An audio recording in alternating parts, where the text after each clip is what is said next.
Nous accueillons avec joie Na sasa tunapokea na furaha l'apôtre Dali Ntambo. mtume Dali Ntambo. Pendant qu'il s'approche, Wakati anakaribia, nous acclamons le Seigneur. tunashangilia Bwana.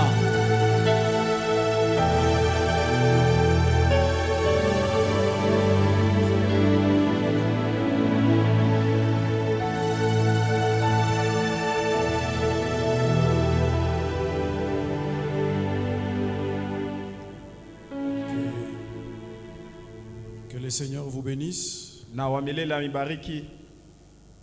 J'étais en train de dire que le Seigneur vous bénisse. Nilikuwa nasema wa milele amibariki.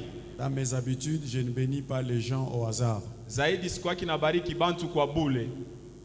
Alors quand je dis que le Seigneur te bénisse, tu dois sauter dessus et prendre. Na kama nasema Mungu akubariki, kuwa na tayari ya kupokea baraka. Je réponds que le Seigneur vous bénisse. Amen.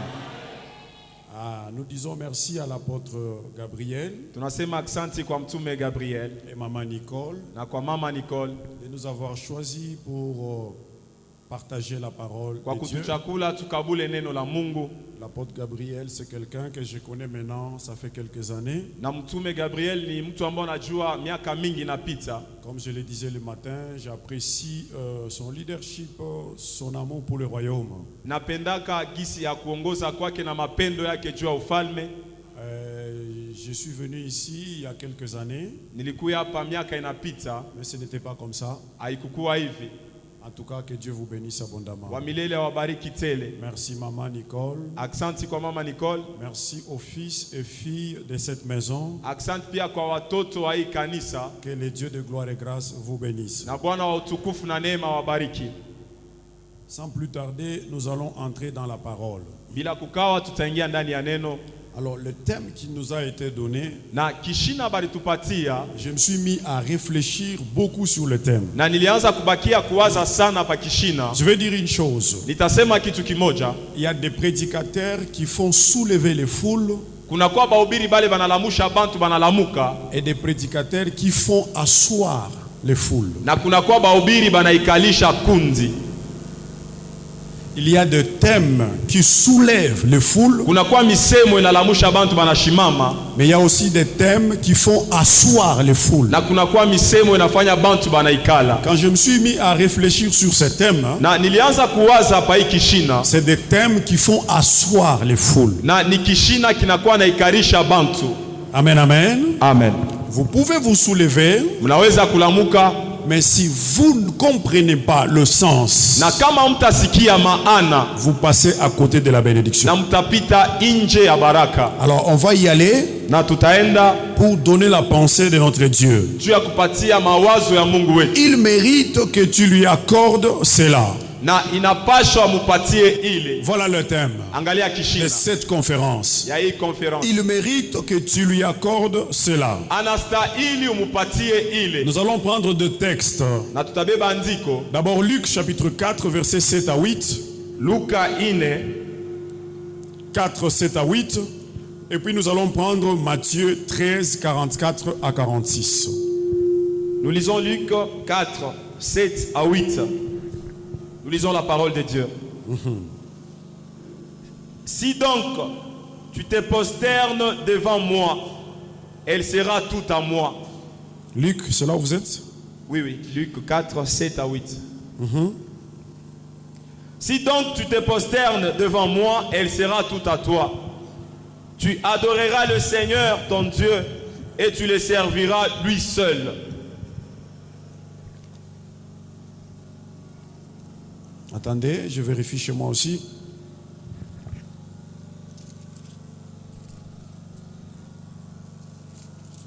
En entendant, prenez Matthieu 13, 44 à 46.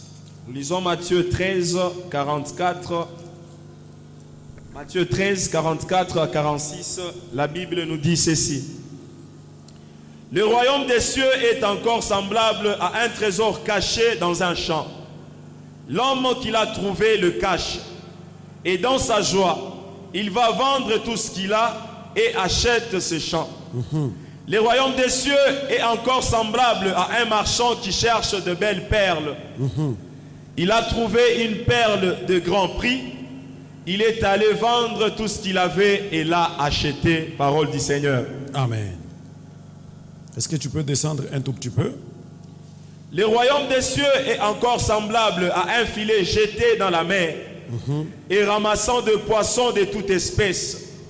Quand tu les remplis, les pêcheurs les tirent et après s'être assis sur le rivage, ils mettent dans ces vases ce qui est bon.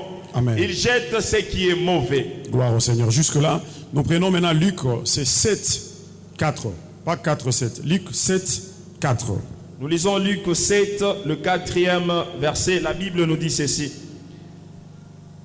Ils arrivèrent auprès de Jésus et lui adressèrent d'instances supplications, disant il mérite que tu lui accordes cela. Amen. Descends. Car il aime notre nation et c'est lui qui a bâti encore notre synagogue. Soulignez ça dans votre Bible. Car il aime notre nation et c'est lui qui a bâti notre synagogue. Soyez bénis. Amen.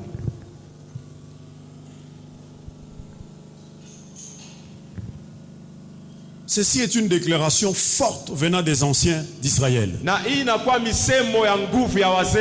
Il mérite que tu lui accordes cela. Ma grande question est celle de savoir, Jésus est-il allé chez les centeniers parce qu'il méritait? Les anciens qui sont allés voir Jésus ont-ils le droit de qualifier quelqu'un et de dire qu'il mérite? Tout d'abord, comprenons que les anciens qui parlent à Jésus n'étaient pas amis de Jésus. Ils étaient parmi les gens qui résistaient Jésus. Ils étaient parmi les gens qui ne croyaient pas que Jésus était fils de Dieu.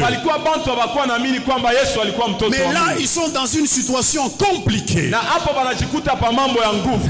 ami, un généraux, un centenier, un soldat a un problème. Et il les envoie aller parler à Jésus que mon serviteur est gravement malade. Si Jésus peut faire quelque chose. Amen, amen. Amen. Ils ne sont pas allés eux-mêmes, lui-même. Il envoie les anciens aller parler à Jésus que mon serviteur est malade. S'il peut faire quelque chose, j'ose croire que ce serviteur était très important pour son maître. Parce qu'à l'époque, un esclave n'avait pas beaucoup plus de droits. Un esclave était traité comme un animal. Voir un maître qui va voir Jésus-Christ plaider pas pour son enfant, pas pour sa femme, mais pour son serviteur. Ceci montre que c'était un serviteur important. Amen, amen. Amen. Alors, les anciens sont allés voir Jésus. La Bible dit ceci. Ils arrivèrent auprès de Jésus et lui adressèrent d'instantes supplications. Ça signifie Jésus. Jésus ne voulait pas y aller. Mais les anciens d'Israël ont commencé à insister. Tu dois y aller. Le centenier n'est pas n'importe qui. Jésus, tu dois y aller. Mais Jésus ne voulait pas. Et là, ils ont commencé à insister. Dans le verset 5, ils vont donner la raison. La raison pour laquelle nous insistons. La raison pour laquelle tu dois aller. La raison pour laquelle tu dois répondre à la demande de cet homme. Premièrement, il aime notre nation. C'était un étranger. C'était un Romain. C'était un païen. Mais il dit, il aime notre nation. Deuxièmement, c'est lui qui a bâti la synagogue. Amen, amen. Amen. C'est lui qui a bâti notre synagogue. Écoutez maintenant. Les anciens d'Israël sont allés dire à Jésus que cet homme mérite. Mais quand cet homme parle lui-même, il dit le contraire de ce que les anciens ont dit. Dans le verset 6, le centenier envoya des amis pour lui dire: Seigneur, ne prends pas tant de peine, car je ne suis pas digne que tu entres sous mon toit. C'est aussi pour cela que je ne me suis pas cru digne d'aller en personne vers toi. Les anciens disent il mérite, mais lui-même dit je ne mérite pas. Lui-même dit je ne suis même pas digne. C'est pour laquelle j'ai envoyé les gens, car je ne suis pas digne.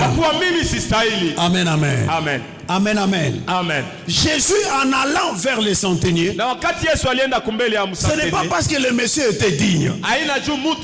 Et Jésus savait bien que le monsieur n'était pas digne. Laisse-moi ouvrir une parenthèse. Les gens, ils peuvent te qualifier, ils peuvent te glorifier, ils peuvent jeter des fleurs, mais si longtemps que le ciel ne te qualifie pas, sache que tu ne mérites pas. La seule personne qui doit te qualifier, c'est l'Éternel Dieu des armées. Parce que lorsque Dieu te qualifie, les gens de ce monde ne peuvent jamais enlever cette qualification. Mais les gens de ce monde peuvent te qualifier, et Dieu vient enlever cette qualification. Laisse-moi dire à quelqu'un ce soir que Dieu va te qualifier ce soir. L'Éternel Dieu de cette église, il t'appelle pour te qualifier. Il est le Dieu qui change les zéros en héros. Il est le Dieu qui prend les derniers, il les fait le premier. J'aime le système de notre Dieu. Vous voyez, quand vous êtes sur la liste numéro 92, vous êtes le dernier, 92. Premier, deuxième, toi tu es 92. Quand Dieu vient, ce qu'il fait, c'est juste tourner cette liste. Le numéro 92 devient le numéro 1. Et le numéro 1 devient le numéro 92. Et c'est pourquoi la Bible dit: il élève qui il veut, il abaisse qui il veut. J'ai vu le gens de ce monde se donner des titres. J'ai vu le gens de ce monde être appelés Igwe. Ils se sont donné des noms présos. Mais au bout d'un certain temps, vous les trouvez à la poubelle. J'aime ce que la Bible dit. L'élévation vient de l'Éternel Dieu. Quand Dieu qualifie une personne, que vous l'acceptez ou pas, mais si Dieu le qualifie, si Dieu dit il mérite, la personne mérite. Qu'il soit bon ou pas, qu'il soit riche ou pauvre, qu'il soit illettré ou intellectuel, si Dieu qualifie la personne, il le qualifie. J'aime le système de notre Dieu. Pierre semble être l'un des disciples qui n'ont pas beaucoup étudié. Mais c'est sur lui que Christ a laissé l'église. Il dit: tu es Pierre et sur toi je bâtirai mon église. Laisse-moi te dire ce soir, Dieu n'a pas besoin de ton diplôme. Dieu n'a pas besoin de ton argent pour faire quelque chose. Dieu a juste besoin de ta disponibilité. La Bible dit: il ramasse à la poubelle, il élève, il nettoie et il fait asseoir avec les grands. Les gens peuvent dire que tu mérites. Jusque là c'est pas un problème. Mais si Dieu dit que tu mérites, donc tu mérites. Est-ce que je parle à quelqu'un? Est-ce que je communique la parole? Amen. Alors il y a deux grandes questions que nous devons nous poser. Na kunakuwa swali mbili ambazo tutajiuliza. Pourquoi les anciens insistent et disent qu'il mérite? Najua nini base banaendelea kusema anastahili. Pendant que lui-même dit le contraire. Lakini yeye mwenyewe anasema mimi sistahili. Lui dit je ne suis même pas digne que tu entres sous mon toit. Asema sistahili uingie hata mnyumba yangu. Mais les anciens insistent et ils disent il mérite. Lakini base banasema anastahili. La deuxième question. Na swali ya pili. Pourquoi Jésus, jua nini Yesu, sachant bien que le monsieur ne méritait pas, mkujua kwamba ule mtu asistahili, mais il se lève quand même pour aller chez lui? Lakini anasimama juu ya kwenda kwake. La réponse à toutes ces deux questions na jibu muhimu maswali yote se trouve dans le verset 5.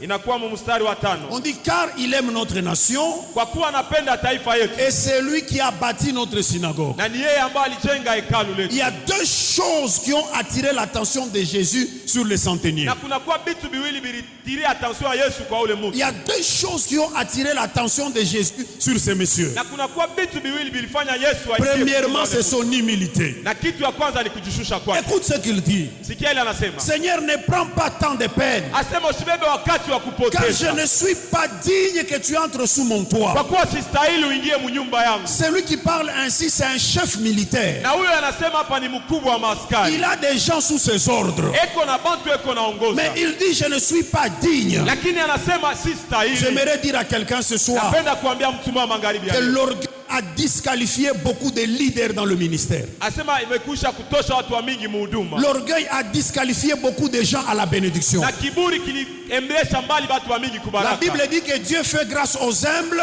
akwamba anainua wale watu wa kujishusha. Et il résiste aux orgueilleux. Na anakombana na watu wenye kiburi. Cet homme était une autorité. Huyu mtu alikuwa autorité. Cet homme était un chef de militaire. Alikuwa mkubwa wa askari. Mais son langage, sa façon de parler, lakini hali yake ya kusema caractérise l'humilité. Inaanza kuonesha kujishusha kwake. Écoutez-moi frère, sikia ndugu, ce ne sont pas vos diplômes qui vous qualifient. haina cheti yako itakukalifia. Ce n'est pas votre argent qui vous qualifie. Haina makuta yako itafanya Ce ustahili. ne sont pas vos biens matériels qui vous qualifient. Haina vitu uko navyo vinafanya ustahili. Celui qui vous qualifie, c'est Dieu. Na ule anafanya ustahili. Pour que Dieu vous qualifie, Mungu akufanye mwenye vous devez kustahili. caractériser par l'humilité. Unapasha kuwa mtu wa kujishusha. Il résiste aux orgueilleux anakombanaka na wakiburi. Et il fait grâce aux humbles. Lakini anafanya neema kwa J'ai vu des gens, niliona watu, il n'a rien, asina na kitu, mais il marche comme ça. Lakini anatembea mwenye kuvimba. Maungu saa yangu. Il a le corps comme le mien. Mais kuna vimba, ana kitu. Il n'a rien. Bantu baifi Mungu ashibapandisha. De telles personnes, Dieu ne les élève pas. De telles personnes, Dieu ne les élève pas. Dieu résiste aux orgueilleux. Toutes ces personnes que Dieu élève, ce sont des gens humbles. Cet homme était humble. Et c'est son humilité qui amène Jésus dans sa maison. Si vous voulez voir Jésus dans votre vie, si vous voulez voir Jésus vous ramasser, humiliez-vous. Soyez humble. Continuez à vous humilier. La Bible dit plus Dieu élevait Daniel, plus Daniel devenait de plus en plus humble. Est-ce que je communique la parole? J'ai toujours dit à mes enfants spirituels, le jour que vous me verrez marcher comme ça, venez m'aider. Venez me rappelez-moi papa. Shusha mikono. Fais descendre. Parce que l'ennemi numéro 1 de la gloire de Dieu, l'ennemi numéro 1 de l'élévation, c'est l'orgueil. Amen, amen. Amen. Dieu a disqualifié certaines personnes à la bénédiction à cause de l'orgueil. Je n'oublierai jamais cette image. Mon épouse et moi, nous sommes en Éthiopie un jour. On attendait l'avion pour un autre pays. Alors nous sommes assis. Nous voyons un homme riche. Énormément riche. Vous voyez, l'argent ça parle. L'argent parle. Quand vous êtes en présence d'un homme riche, vous savez que ça c'est un homme riche. Le monsieur vient, il s'assoit juste à nos côtés. Lui Lui aussi attendait son avion. Alors on a commencé à discuter. Quelque temps après, on a vu ces messieurs avec toute sa gloire. Il s'élève, il ouvre son sac, il va étaler quelque chose là. À l'aéroport, devant des milliers de personnes, il se met à genoux et il commence à faire sa prière. C'était un musulman. Cela m'a beaucoup touché. Vous ne verrez pas un homme riche chrétien faire ça. Je voyage souvent en avion, je vois des musulmans prier dans des avions. Et vous ne verrez jamais. Il y a une chose qui caractérise l'islam. Je suis professeur, je donne les grandes religions du monde à la faculté. Il y a une chose qui caractérise l'islam. C'est l'humilité et la détermination. Église la grâce. Si vous voulez que Dieu vous élève, ne vous qualifiez pas vous-même. Laissez Dieu vous qualifier. Laissez Dieu vous élever. Les gens peuvent parler. Les gens peuvent dire n'importe quoi. Mais concentrez-vous plus sur ce que l'Éternel parle. Église la grâce. Les gens peuvent vous critiquer. Ils peuvent dire du n'importe quoi. Mais concentrez-vous sur la parole de l'Éternel. Ce que Dieu dit, c'est ce qui va arriver. Est-ce que je parle à quelqu'un? Amen. La deuxième chose qui a attiré l'attention de Jésus sur les messieurs, c'était le prix qu'il a payé pour l'avancement du royaume. Il aime notre nation et c'est lui qui a bâti notre synagogue. Maintenant écoutez-moi. Ce monsieur n'est pas juif. Donc il ne croit pas au Dieu des juifs. C'est un Romain, c'est un païen. Et à l'époque, les Juifs étaient sous la domination romaine. Les Juifs, c'était une colonie des Romains. Mais comment expliquer que c'est ces messieurs païens qui a construit l'église? Lorsque Jésus a entendu cela, qu'il mérite ou pas, Jésus s'engage. Quand Jésus a entendu cela, oh bien-aimé, le prix que cet homme a payé pour construire la maison de l'Éternel, le prix que ce païen a payé, en réalité il ne méritait pas. C'était un païen. Et les païens à l'époque on les appelait des chiens. Quand Jésus dit à la femme il n'est pas permis de donner la nourriture des enfants aux chiens,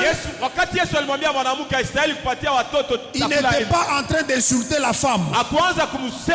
Il faisait référence aux païens. Parce que les non-juifs à l'époque on les appelait des chiens. Comment les anciens, ils savaient très bien que cet homme c'était un chien. Cet homme c'était un païen. Il ne méritait pas. Mais ils vont dans la présence de Jésus. Ils lui ont dit que cet homme, il mérite. Pourquoi ils insistent? Pourquoi Jésus ne veut pas aller? Parce que c'était un chien. C'était un non-juif. Il ne croyait pas au Dieu d'Israël. Mais quand j'ai entendu que il est celui qui a construit, car il est celui qui a bâti, Jésus s'élève. Jésus dit il mérite. Jésus dit il mérite. Laisse-moi te dire, peuple de Dieu, c'est le prix que tu payes qui détermine le mérite que tu reçois. Le prix que tu payes pour le royaume. C'est pas problème de prier, frère. J'aimerais vous parler des facteurs du prix à payer pour mériter certaines bénédictions. Le prix que vous payez pour l'avancement du royaume. C'est ce qui vous qualifie à la bénédiction. Quand je vois cette église, je vois les gens qui ont payé le prix. Je vois les gens qui ont payé le prix. Quand je vois là où vous êtes, il y a des gens qui ont payé le prix. Il y a des gens qui ont payé le prix. Et laisse-moi déclarer sainte bénédiction sur toute personne qui a payé le prix pour l'élévation de cette maison. Je déclare en tant que prophète de l'Éternel, la faveur de Dieu reposera sur au nom puissant de Jésus. Je dis la faveur de Dieu reposera sur ta vie au nom puissant de Jésus. Parce que tu as bâti la maison de Dieu. Parce que tu as contribué. Parce que tu as donné un sac de ciment. Je ne sais pas ce que tu as donné, mais je proclame que la grâce de Dieu, faveur divine, reposera sur ta vie au nom puissant de Jésus. Si tu crois, dis Amen. Donne un Amen lourd. Donne un Amen puissant. Amen. Laisse-moi déclarer encore. La récompense reposera sur ta vie. Récompense reposera sur ta vie. Je suis venu. Nous ne servons pas Dieu gratuitement. En ce qui me concerne, je ne sers pas Dieu gratuitement. Mon Dieu, je suis dans le ministère parce que ça paye. Il lui dit dans Malachie, je mettrai la différence entre celui qui me sert et celui qui ne me sert pas. Et la parole de Dieu dit, l'ouvrier mérite son salaire parce que tu as travaillé, parce que tu as construit. Laisse-moi déclarer que la récompense de Dieu reposera sur ta famille. Laisse-moi déclarer que des rois sortiront dans tes entrailles. Des rois sortiront dans tes entrailles. Tes enfants seront la tête et non la queue. J'ai dit tes enfants seront la tête et non la queue. Il n'y aura pas de prostituées dans ta maison. Au nom puissant de Jésus, tous tes fils seront disciples de l'Éternel. Tous tes fils seront disciples de l'Éternel. Aucun de ton enfant va rater. Recevez si vous croyez. Je proclame une élévation divine sur cette église la grâce. Une élévation divine. Je vois Dieu vous placer au sommet. Je vois Dieu vous placer au sommet. Soyez établis au nom de Jésus. Soyez établis au nom de Jésus. Soyez établis au nom de Jésus. À partir d'aujourd'hui, j'ai dit à partir d'aujourd'hui, vous serez promus. Vous serez promus. Vous serez promus. Vous serez promis. Dieu me dit qu'il a une dette. Dieu veut payer la dette. Dieu veut honorer quelqu'un. Il y a quelqu'un qui mérite. Ta famille t'a disqualifié. Mais parce que tu as construit cette église, je suis venu te dire que tu mérites. Peu importe tes péchés. Parce que tu as construit la maison de Dieu, tu mérites. Peu importe tes études faites, diplômé ou pas diplômé, ce soir, tu mérites. Dis à ton voisin, je mérite. Je mérite. Est-ce que tu peux acclamer le Seigneur?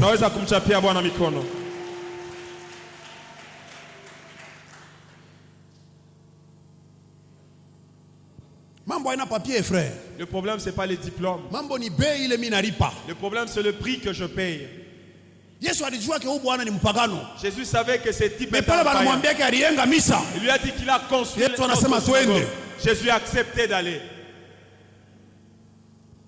Mais David dit ceci. J'étais jeune, je vieillis, je n'ai pas vu un juste abandonné. Laisse-moi dire maintenant moi, j'étais petit, je n'ai pas vu quelqu'un qui construit la maison de Dieu abandonné. Je ne l'ai pas vu. J'ai expérimenté ces choses. Dieu m'a dit un jour, Mungu akanambia siku moja, petit, asema kiana, tu es intéressé par le sommet? Unakuwa intéressé kupandishwa juu? Je dis oui. Nikamwambia Mungu ndio. Il m'a dit si tu veux aller au sommet, na Mungu akanambia kama unapenda kwenda, construis pour moi une église. Unijengee hekalu. J'ai dit ah? Nikamwambia ah. Il a dit construire. Akasema unijengee. Nous sommes lancés. Tukaingia. Nous avons commencé à construire. Tukaanza kujenga. Et nous construisons jusqu'aujourd'hui des églises pour le Seigneur. Makanisa juu ya milele. Il y a quelques mois, j'avais un problème dans ma famille. Nous avons prié, ma femme et moi, pour ça. La solution ne venait toujours pas. Et Dieu va me donner une révélation. Dieu me dit, il y avait une église juste à côté de nous là, dans le quartier. Dieu me dit, achète des briques pour cette église, achète des sacs de ciment, va offrir à cette église. C'est pas mon église. C'est pas mon église. Mais Dieu me dit, si tu veux trouver la solution à ces problèmes, fais ce que je te dis. Nous sommes allés, mon épouse et moi, nous avons acheté des blocs ciment. Je ne sais pas, 2000 briques encore, je ne sais pas. 2000 briques. On a acheté des sacs de ciment. On a acheté des sables. Nous sommes allés offrir à cette église. Cette même semaine, Dieu a répondu à nos prières. Toujours une chose à Jésus. Aussi longtemps que tu me laisseras en vie, je bâtirai pour toi des églises. Je bâtirai des églises. Pas une église, je dis bien des églises. Écoutez-moi, peuple de Dieu. Il y a un prix à payer pour la bénédiction. Les enfants de Dieu sont dans une confusion. On ne ramasse jamais la bénédiction. La bénédiction se mérite. Est-ce que je parle à quelqu'un? Est-ce que je communique la parole? C'est pourquoi j'ai dit aux pasteurs quand je les enseigne, arrêtez de bénir les gens en désordre. Tu dis ah bonjour, que Dieu te bénisse. Tu les bénis pourquoi? Et beaucoup de pasteurs ignorent que la bénédiction s'épuise. Il y a des pasteurs qui n'ont plus rien aujourd'hui. Quand il dit que Dieu te bénisse, ça ne fait rien. Parce qu'il a tout épuisé. Ça s'épuise. Quelqu'un te salue, tu dis que Dieu te bénisse. Quand Isaac et Esaü est venu voir son père, papa, bénis-moi aussi. Après ça, bénis Jacob. Qu'est-ce que son père lui a dit? Il lui a dit c'est terminé. Je n'ai pas d'autre bénédiction. La bénédiction s'épuise. Pasteur, la bénédiction s'épuise. C'est pourquoi moi là je bénis pas n'importe qui. C'est pas quand tu me salues je te dis que Dieu te bénisse. Non. Mais quand je te dis que Dieu te bénisse, la Bible dit que Dieu est derrière la parole de son serviteur pour l'accomplir. Amen, amen, amen. Tout celui qui a travaillé pour la construction de cette église, tout celui qui a payé les prix pour cette église, soyez bénis. Soyez bénis au nom de Jésus-Christ. Et quand je vous parle, mes bénédictions ne sont pas encore épuisées. Je garde bien mes cartouches. Quelqu'un, après qu'il vient avec la tête, papa bénis-moi. Tu as fait quoi? Tu as fait quoi là-bas? Je dis, c'est ma Seigneur, soutiens ton fils. Soutiens ton fils. La bénédiction ne se ramasse pas. La bénédiction se mérite. Isaac avait la richesse.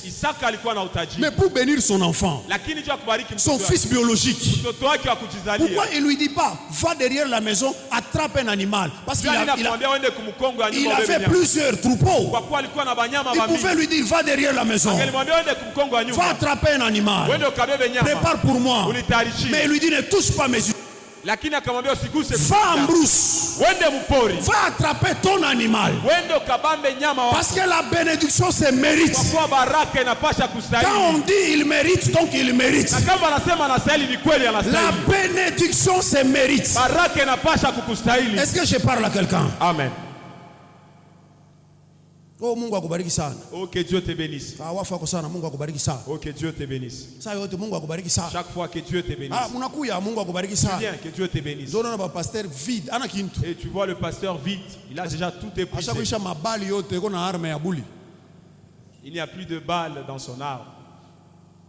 Écoutez mon frère, Sikia, il n'y a rien pour rien dans ce monde. Hakuna bure kubure mwi dunia. Même le salut, Hata okovu il est gratuit parce que quelqu'un a payé pour toi. inakuwa bure juu mtu alilipa bei. Pour dire que même le salut n'est pas gratuit. Ni kusema hata okovu hauna wa bure. Jésus n'avait pas payé. Kama Yesu akulipa, Le salut n'allait pas être gratuit. okovu angelikuwa bure. Dans ce monde, il n'y a rien pour rien. Mwi dunia hautapata kitu kwa bure. Est-ce que je communique la parole? Amen. Même le salut, Hata okovu il n'est pas gratuit. haina bure. Il est gratuit parce que Jésus a payé. Inakuwa bure kwa kuwa Yesu alilipa. Si Jésus n'avait pas payé, Na kama Yesu akulipa bei, on allait commencer à payer l'argent pour être sauvé. na tungelianza kulipa makuta juu ya kupokea Est-ce wokovu. que je communique? La bénédiction se mérite. Baraka inapasha kukustahili. Dans Matthieu 13, Mathayo 13 on nous dit le royaume des cieux est encore semblable à un trésor caché dans un champ. asema ufalme wa Mungu unakuwa mfano wa makuta yenye kufichikwa mshamba. L'homme qui l'a trouvé Ule mtu alipata le cache. anaifichika. Et dans sa joie, Mfuraha yake il va vendre tout ce qu'il a akaenda kuzisha vyote iko et navyo achète ce champ. na anauza ile mashamba. Si vous comprenez. Sijui kama unasikia. Il trouve un trésor caché dans un champ. Ule mtu anakuta trésor iko kufichama Mais mashamba. ce champ ne lui appartient pas. Lakini ile mashamba ikukua ya ule mtu. Mais il trouve un trésor. Anakuta mko utajiri. Qu'est-ce qu'il fait? Anafanya nini? Il cache ce trésor. Anafichika ile utajiri. Il va vendre tout ce qu'il a. Ule bwana anaenda kuzisha vyote iko Et il navyo. vient acheter le champ. Anakuya kuuza mashamba kwa mwenye mashamba. Pensez-vous que le propriétaire du champ qui vendait le champ savait qu'il y avait le trésor dans son champ? Est-ce que ule mwenye mashamba alijua kama mlikuwa utajiri mashamba yake? Non. Hapana. S'il le savait, il n'allait pas vendre. Kama angelijua singeliuzisha. Mais l'autre a découvert un trésor. Lakini ule mmoja akakuta utajiri. Mais la Bible dit, Na Biblia inasema, pour recevoir ce champ, najua kuuza ile mashamba. il est allé vendre tout ce qu'il avait. Anauzisha vitu yake vyote. Pour dire quoi? Juu ya kuonesha nini? Il a payé un prix Akalipa bei pour avoir accès au champ. juu ya kupata mashamba. Écoutez-moi frère, Sikia ndugu. si vous ne payez pas un prix, Na kama utalipa bei, niveau que vous n'atteindrez jamais. kuko ile matua mu maisha hautaifikiaka. Il y a des niveaux que vous n'atteindrez jamais. Kuko matua hautafikaka mu maisha. Même pour gagner le monde, Hata juu ya kuina dunia, Dieu n'a pas gêné.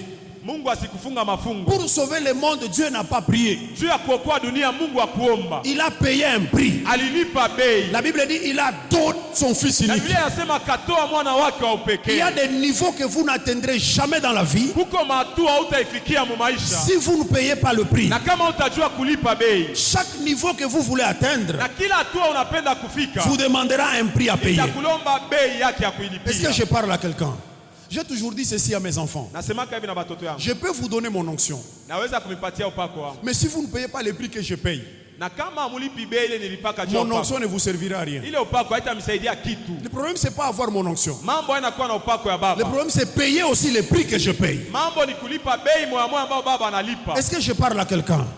Amen, amen. Amen. Vous devez retenir une chose. Unapasha kubamba kitu kimoja. Ce bâtiment que vous voyez, Hii hekalu ambayo mnaona il est soutenu inaungwa mkono non pas par les colonnes, haina pai makoloni, mais par les sacrifices de certaines personnes. lakini kupitia sacrifice ama matoleo ya bantu bengine. Je dis ce bâtiment que vous voyez, Hii hekalu ambayo mnaona il est soutenu haishimame, non pas par ces colonnes, haina juu kuko makoloni, mais par les sacrifices de certaines personnes. lakini kwa bei ambao bantu bengine balilipa. Je suis venu dire à ces personnes Na kia kuonesha wale batu que balilipa le bei. temps est venu Wakati nafika, où Dieu veut payer vos dettes. Mungu anapenda kuwalipa madeni Vous yetu. savez, la génération actuelle n'est pas intéressée par les prix à payer. Hii kizazi cha hapa sasa kipendi kulipa bei. La génération actuelle est beaucoup plus intéressée par les résultats. Kizazi cha sasa kinapenda maresultat, C'est-à-dire, matokeo. ils aiment les résultats sans payer les prix. Banapenda matokeo pasipo kulipa bei. Par conséquent, Na kwa ole ils suivent le vent toute banapata leur vie. pepo maisha yabo yote. Retenez ceci. Na mubambe hivi, Les niveaux de dignité que vous voulez commander hatua ya heshima ile unapenda ikufikie est fonction du prix que vous êtes prêt à payer. inafuatana na ile bei uko tayari ya kulipa. Les niveaux de dignité dignité que vous voulez commander est fonction du prix que vous êtes prêt à payer. Tous nous voulons devenir président de la République. Maintenant là, tout le monde critique Fachi. Tous nous voulons devenir président. Mais tous nous ne sommes pas prêts à payer le prix pour devenir président. Je suis venu dire à quelqu'un, il y a un prix à payer. Amen, amen. Amen. Amen, amen. Amen. Un jour, les disciples se disputaient entre eux par rapport à la position. Qui va venir après Jésus? Alors une mère vient voir Jésus, il lui dit, donne à mes 2 fils de place dans ton royaume. Et Jésus se retourne à ses disciples, il leur pose une question. Pouvez-vous boire ma coupe? Sans comprendre la question, ils ont répondu oui. Or Jésus lui-même avait peur de sa propre coupe. À Gethsemane, il dit, Père, que cette coupe s'éloigne de moi. Mais les disciples qui ne connaissaient pas cette coupe, ils ont dit oui, nous voulons boire. Jésus leur dit, vous ne connaissez pas de quoi vous parlez. Et regardez, lisez la Bible, comment ils sont tous morts. Les Pierre, les Jacques, ils ont bu la coupe. Chaque personne a sa coupe. Ne buvez pas la coupe de quelqu'un d'autre. Cette église, c'est la coupe du pasteur Gabriel. Même si on te donnait cette église, avec tous ces bâtiments, tout ce que vous voyez, comme ce n'est pas ta coupe, tu ne réussiras pas. Chacun de nous a sa coupe. Bois ta coupe. Bois ta coupe. Est-ce que je parle à quelqu'un? Amen. Mon chez voisin, bois ta coupe.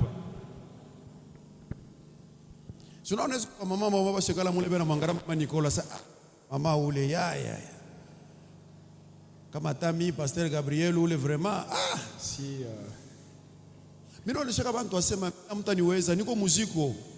Je dis souvent aux gens que je suis une charge. Je suis une charge pour ma femme. C'est seule elle qui peut me soutenir.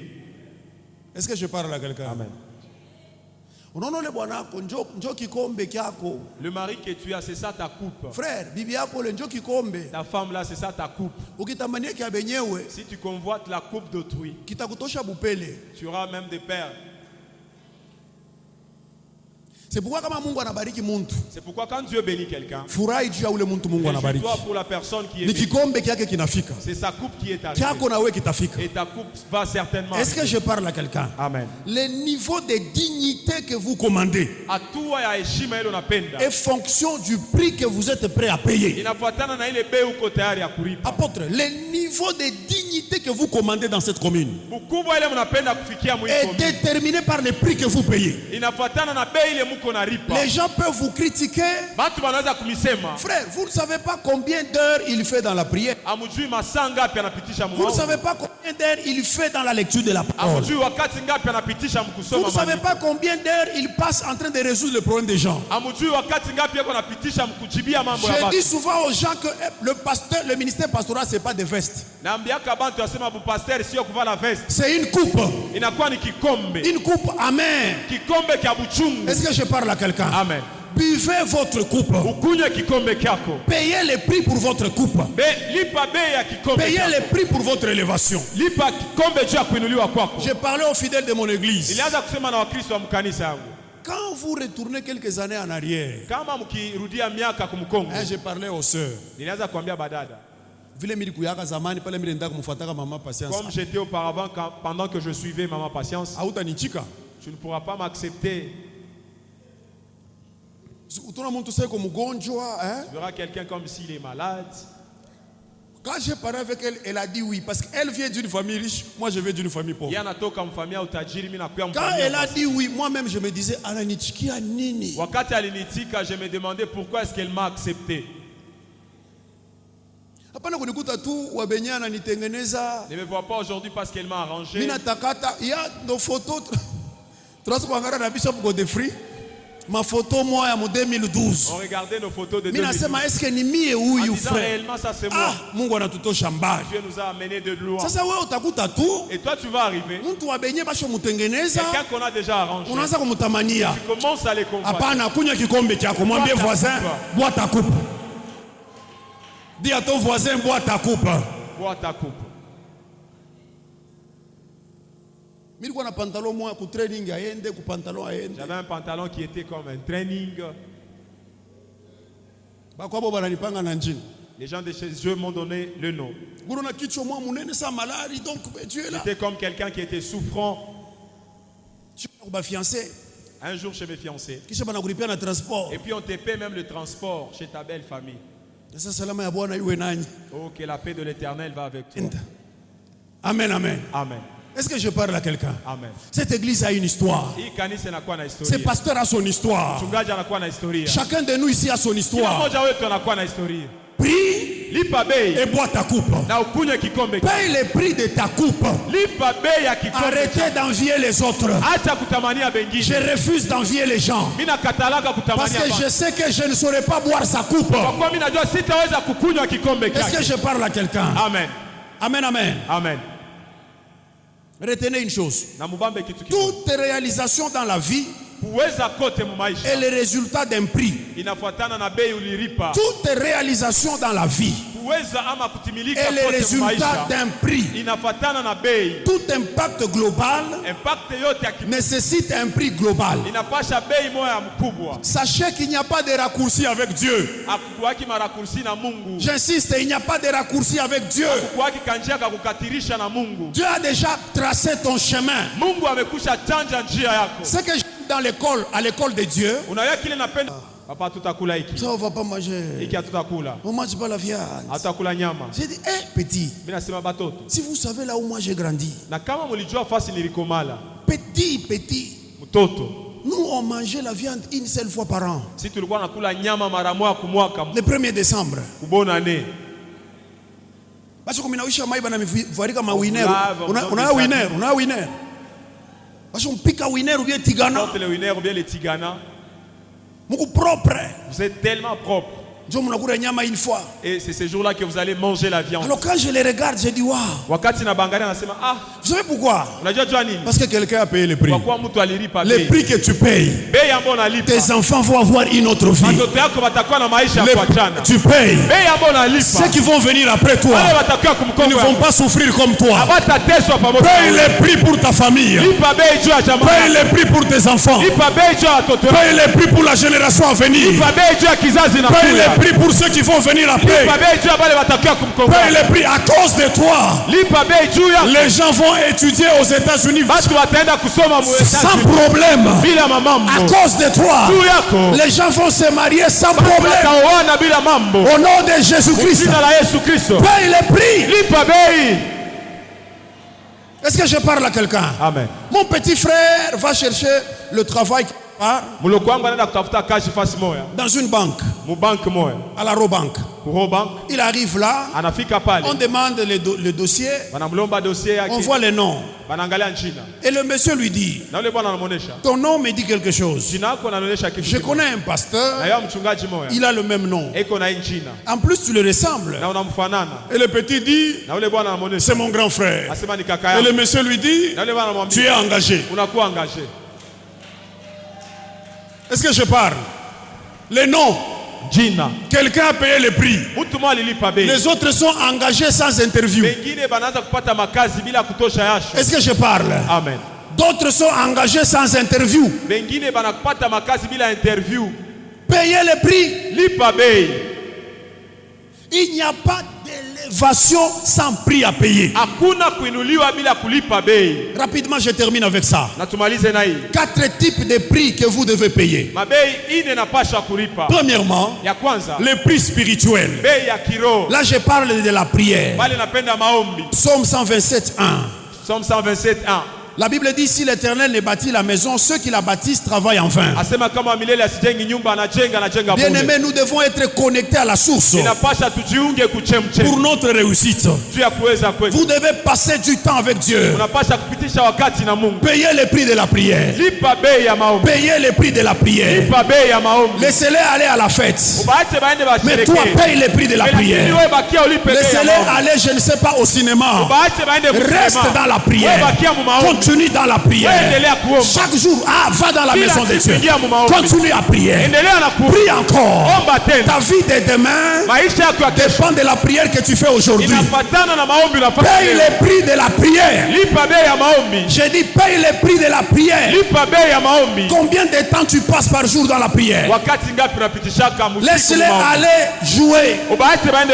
Je suis dans cette ville. Je ne connais même pas certains magasins, certains endroits ici. J'irai faire quoi là-bas?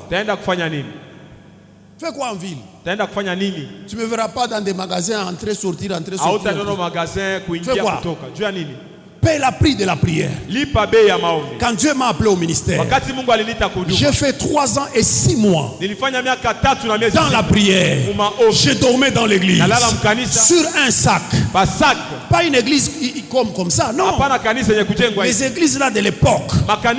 3 ans et 6 mois sur un sac. Je priais tous les jours. Je priais tous les jours. Je suis venu dire à quelqu'un, continue dans la prière. Continue dans la prière. Paye le prix. À 0h, réveille-toi. Prends 1 heure de prière. À 5h du matin, réveille-toi. Prends 1 heure de prière. Continue à prier. Paye le prix. Demain, ça va payer. Demain, ça va payer. La vie, c'est un combat. La vie, c'est un combat.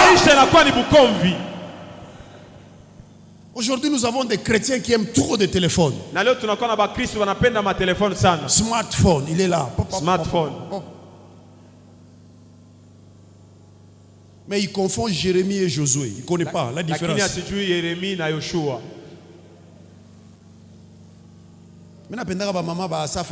J'aime trop les mamans de Asafa. Dans leurs chansons, elles chantent tellement bien. Et le soleil s'élève et que la lune s'arrête. Jérémie avait dit. Est-ce que c'est Jérémie qui avait dit que la lune arrête toi?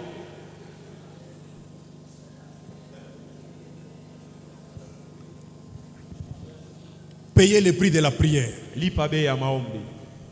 J'ai beaucoup de livres de Pasteur Yangsho. J'ai payé d'autres livres de Pasteur Yangsho à $50, à $100, à $200. Je voulais connaître les secrets de cet homme. L'un de ses secrets, c'est que quand il monte à la chair, il vient d'une prière de 3 heures.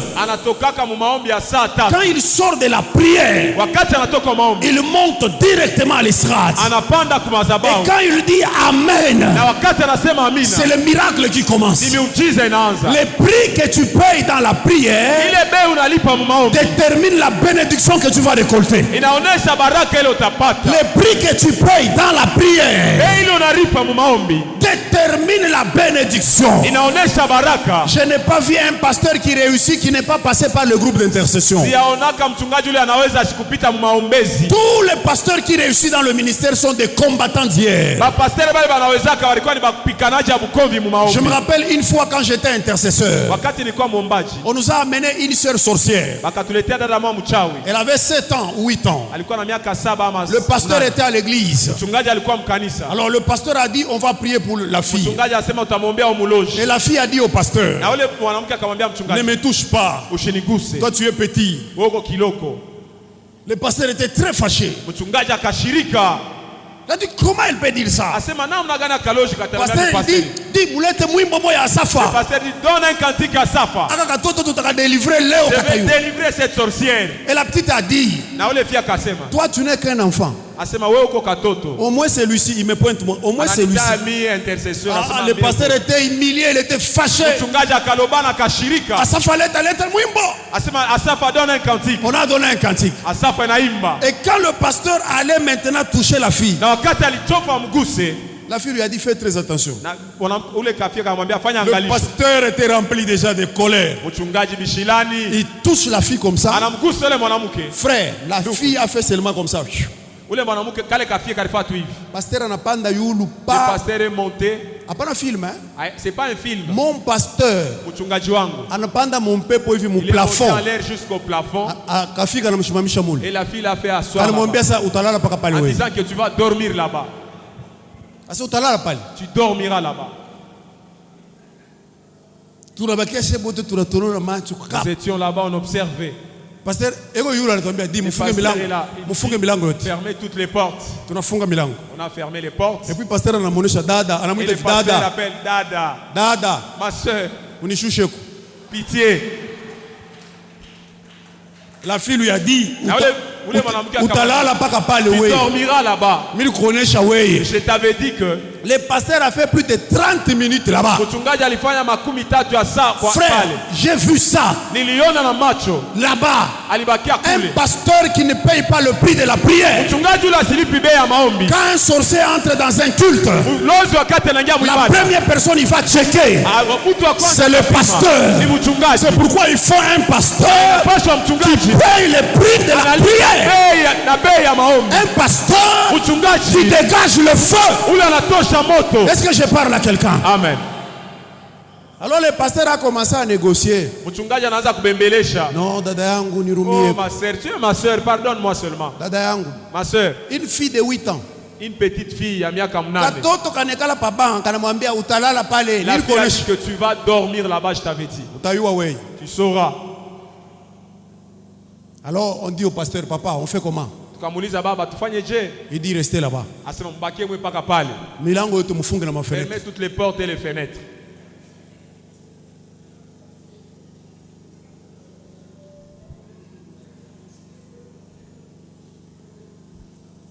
Et là où j'étais, je sens comme une pierre qui m'a été jetée. Paf!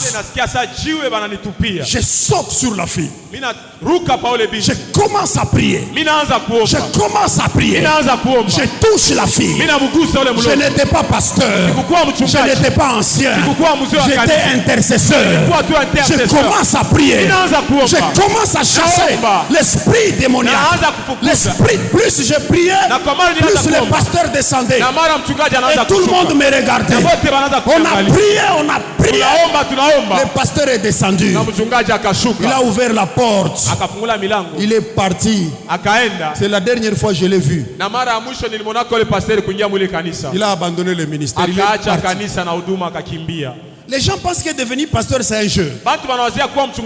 Devenir pasteur c'est de veste. C'est pas impressionner les gens. Un ancien de l'église. C'est pas passer devant avec des carnets. On va donner communiqué. Quartier 8, quartier 9. Quand vous voyez un ancien vide, n'importe qui peut jouer avec lui. Un frère se lève dans notre église. On avait des sorciers licenciés dans l'église. J'ai dit des gens qui ont des documents dans la sorcellerie. Qui prient avec nous. Alors le frère vient et dit, aujourd'hui, Dieu m'envoie. Tous les sorciers, je vais vous travailler. Et il dit, s'il y a un sorcier puissant, venez chez moi. Je suis sur telle avenue numéro tel. Alors il y avait une maman dans l'église, elle a dit ok. Comme il a donné l'adresse, on va aller tester. Ils sont allés la nuit. Et le lendemain, on a vu les frères venir à l'église. Le coup était déjà tourmenté. Il marchait comme ça. Il marchait. Et après qu'il demande la parole. Quand on lui donne le micro, il dit je demande pardon à toutes les mamans pour tout ce que j'avais dit hier. L'église, c'est pas un jeu. Ça, c'est un terrain de bataille. Il faut payer le prix de la prière.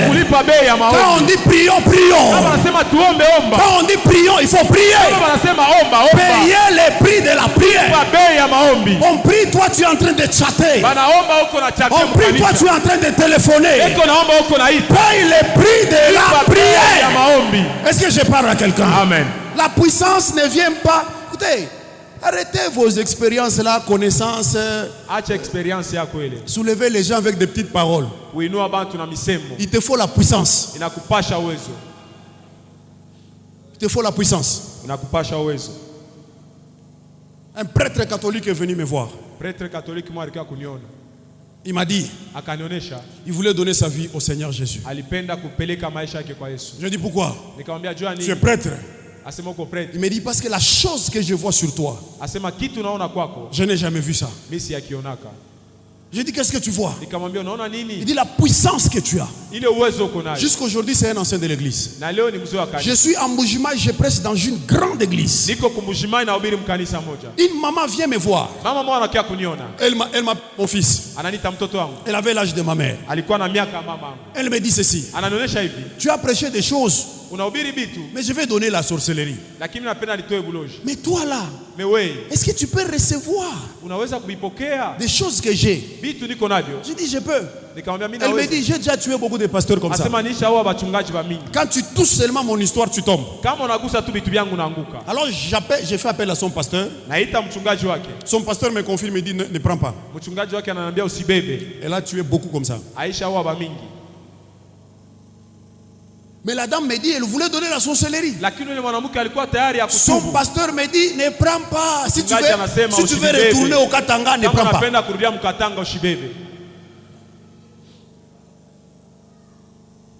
Et le Seigneur me dit, prends. Je dis à la maman, donne. Le pasteur, il me dit, tu ne vas pas prendre. Mais je peux donner le thé, maman, je ne veux pas que tu m'amènes de problème.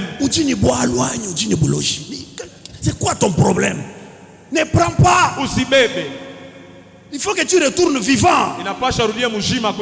Je dis, Dieu m'a dit, je veux prendre. J'ai pris. Il quoi Ninkamba Mukivuno ya rouge. C'était un fil qu'elle portait, un fil rouge. C'était la présidente de tous les sorciers de Mbujima. Elle a amené le fil rouge. On a mis là-bas. On a brûlé. Et le pasteur était loin. On brûlait. Lorsqu'on a fini, le pasteur est venu. En disant que le fil est brûlé. On l'a dit que c'est brûlé. Et la maman a dit, vraiment Dieu existe. Amen, amen. Amen. Il est dimanche na fuata. Le dimanche suivant, on a reçu 350 femmes. Dans son église. Parce que présidente Wabo analeta. Recevez la puissance au nom de Jésus. Recevez la puissance au nom de Jésus. Recevez la puissance au nom de Jésus. Payez le prix de la prière. Payez le prix de la prière. Je termine rapidement, je n'ai plus le temps. Le deuxième prix à payer, c'est le prix intellectuel. Le prix intellectuel. Bien-aimés frères, Dieu vous utilise selon le niveau que vous avez. Mon bibliothèque, il y a un bitabu qui moya qui a $500. Dans ma bibliothèque, il y a un livre de $500. Quelqu'un me dira, tu es fou pour acheter un livre. J'investis, j'ai payé le prix. S'il n'y a rien là-dedans, il y a des niveaux que tu n'arriveras jamais. Combien de livres tu lis par mois? Combien de livres tu as déjà fini? Combien de livres? La Bible même là, tu as fini combien de livres dans la Bible? Il y a des gens qui n'ont même pas fini à lire Jude. Même Tite, ils n'ont pas encore lu dans la Bible. Frère, Dieu m'a fait grâce. J'ai lu la Bible 7 fois. Amen, amen.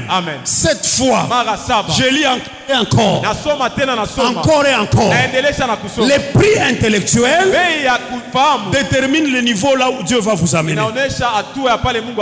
Est-ce que je parle à quelqu'un? Amen. Si dans la tête il n'y a rien, croyez-moi, Dieu ne vous amènera nulle part. Troisième prix, c'est le prix de nos biens. Vous devez s'aimer vos richesses. Vous devez s'aimer votre argent. Vous devez s'aimer ce que Dieu vous donne pour l'avancement du royaume. Un de mes enfants vient de me voir. Il me dit, papa, aujourd'hui je suis gloire au Seigneur. J'ai dit, c'est quoi? Il dit, papa, j'étais au stade. Je suis assis sur la chaise de $500. J'étais aux côtés de Moïse. Et là, on était en train de construire chez nous. J'ai dit, quelle malédiction. Écoutez, mon frère. Payez les prix pour l'avancement du royaume. Payez les prix pour l'avancement du royaume. J'ai vu Dieu nous prendre à la poubelle. Ma femme et moi. J'ai vu Dieu nous prendre à la poubelle. Je l'ai vu Dieu nous nettoyer. Je l'ai vu Dieu nous élever. Et je l'ai vu Dieu nous faire asseoir parce que nous avons payé les prix. Chaque fois qu'il y a l'œuvre de Dieu, nous sommes les premiers. Nous donnons même pour nos enfants. Nous faisons des engagements de $3,000, $4,000 pour nos enfants. J'ai commencé à faire des sacrifices pour mes enfants avant leur naissance. Quand vous venez chez nous à l'église, il y a un bâtiment derrière en étage. Amen, amen. Amen. Toutes les tôles de ces bâtiments, c'est mon fils aîné. Nous avons vendu nos parcelles et nous avons sacrifié pour lui. Est-ce que je parle à quelqu'un? Amen. La charpente, le plafond de ces bâtiments, c'est ma fille. On a vendu quelque chose de valeur. Je ne suis pas en train de me glorifier. Je suis en train de vous donner des témoignages. J'ai sémé plus de 9 véhicules. J'ai offert plus de 9 véhicules. J'ai offert plus de 32 parcelles pour la construction des églises. Et je sais une chose, mes enfants, ils ne vont pas mendier le pain. Le Dieu pour qui je sais fera que mes enfants puissent récolter. Payer les prix. L'église n'est pas, on n'a pas encore fini. Ne dites pas qu'on a. Oui, vous avez déjà fait. Mais si vous avez l'occasion, faites-le encore et encore. Il y a quelques semaines en arrière, je prêche. J'entends une voix me dire, prends ta Jeep, donne à ce frère qui est là. J'ai dit, Seigneur, arrête ce que tu me dis là. Arrête. Je ne suis pas d'accord, arrête. Le Seigneur insiste. Prends la Jeep, donne à celui-là. J'ai dit, papa, bon Dieu, arrête. Dieu insiste. C'était plus fort que moi. J'ai pris la clé. J'ai fait venir le frère devant et je lui ai remis la clé de ma Jeep. Donc pour rentrer à pied maintenant à la maison, j'ai dit, Seigneur Jésus, pourquoi tu me fais ça? Vous savez, chaque fois que Dieu te demande, c'est parce qu'il veut t'élever, il veut te donner plus que ce que tu as donné. Amen, amen. Alors 2 ou 3 semaines après, encore j'étais en train de prêcher. Là, c'est quelque chose qui s'est passé à notre église au Golfe. Maintenant, je prêche à Kalouboué. Pendant que je prêchais, je vois quelqu'un passer devant. Il met quelque chose dans le panier. Bon, moi, je me dis, il est venu sceller la parole. Et après, il vient chuchoter dans mon oreille. Quand j'ai fini, il dit, papa, tu vois ce que j'ai mis là-bas? C'est la clé de ma Jeep. Ah, quelle Jeep? Il dit, tu vois la Jeep qui est là? La V8 que tu vois là. Il dit, il dit, tu prends. Il dit, c'est vrai, tu es sérieux ou tu joues là? Il dit, papa, tu... J'ai dit, donne document. Donne pas la clé, donne document. Il prend document, il donne. Amen, amen. Vous savez, il y a des choses qu'il ne faut pas annoncer vite quand on n'a pas encore donné document. Et là, j'ai fini par comprendre que Dieu voulait m'enlever juste cette petite véhicule-là et me donner une grosse caisse. Chaque fois que Dieu veut te demander, Dieu te demande, c'est parce qu'il veut te bénir.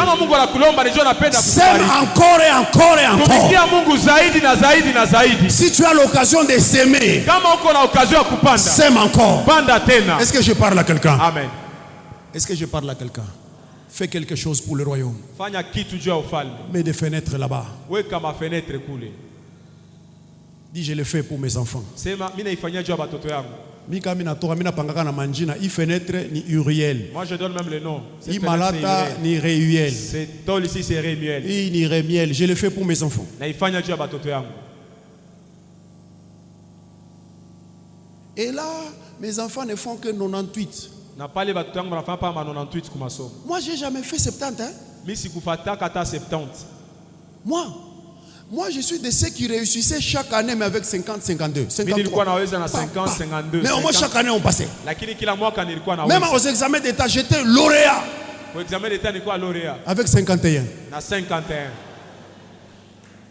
Et c'est lui qui venait après moi, 50. Nous sommes de ceux qui réussissent toujours. Est-ce que je parle à quelqu'un? Sème. Donne pour le royaume.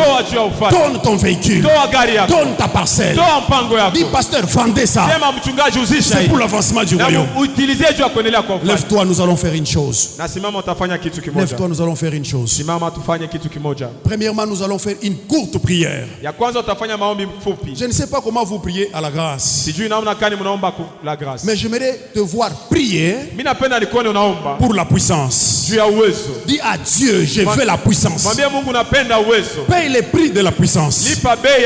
Paye les prix de l'autorité. Amen, amen. Amen. Je vais te voir prier avec force. C'est une courte prière seulement. Et rapidement nous passons à autre chose. Lève ta main droite, dis avec moi, Seigneur Dieu.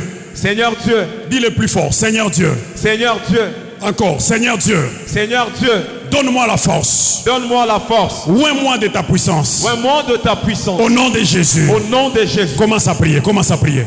Prie, prie, reçois la puissance. Reçois la puissance.